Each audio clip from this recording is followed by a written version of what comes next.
దాంట్లో చనిపోయిన వాళ్ళ పేర్లు 22 లక్షలు. బయటకి బీహార్ నుంచి ఎక్కడికో వలస వెళ్ళి ఇంకా అసలు రాకుండా ఉన్న వాళ్ళు, చాలా ఏళ్ల పాటు అసలు ఓటే వేయని వాళ్ళు 35 లక్షల మంది. అట్లనే డూప్లికేట్ ఓటర్ కార్డులు ఉన్న వాళ్ళు 7 లక్షల మంది. అంటే 2 చోట్ల ఉన్న వాళ్ళు అనమాట. 7.23 crores అంటే 7,23,00,000 స్పెషల్ ఇంటెన్సివ్ రివిజన్ ఫామ్స్ వచ్చేసినాయి, ఎస్ఐఆర్ ఫామ్స్ వచ్చేసినాయి.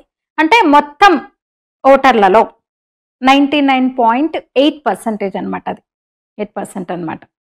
ప్రధాన ఎన్నికల అధికారి సిఇఓ, జిల్లా ఎన్నికల అధికారులు డిఈఓలు, ఎన్నికల రిజిస్ట్రేషన్ అధికారులు అంటే ఈఆర్ఓలు, అట్లనే బూత్ లెవెల్ ఆఫీసర్స్ బిఎల్ఓలు, వీళ్ళందరూ కలిసి సమన్వయంతో రాజకీయ పార్టీ అంటే ఆయా పార్టీల అన్ని పార్టీల కార్యకర్తలతో కోఆర్డినేషన్ చేసుకుంటూ ఈ పని చేసినాయి అనమాట. ఓటర్ల జాబితా ప్రక్షాళన.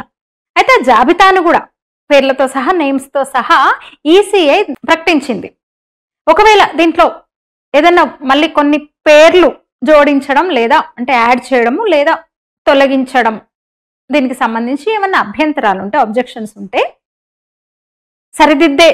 సరిదిద్దే పని అయితే నెల వ్యవధి ఇచ్చింది.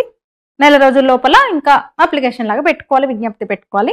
ఇక తెలుసు కదా, బీహార్ ఎలక్షన్స్ ఈ ఏడాదిలోనే అక్టోబర్ లేదా నవంబర్ కల్లా అక్కడ మళ్ళీ కొత్త ప్రభుత్వం ఏర్పడాలన్నమాట.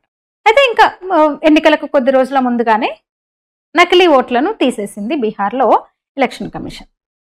అయితే విపక్షాలకు ఎందుకు వస్తుందో అర్థం కావట్లేదు. ఎన్నికల సంఘం నిర్ణయాన్ని తప్పుపడుతున్నారు.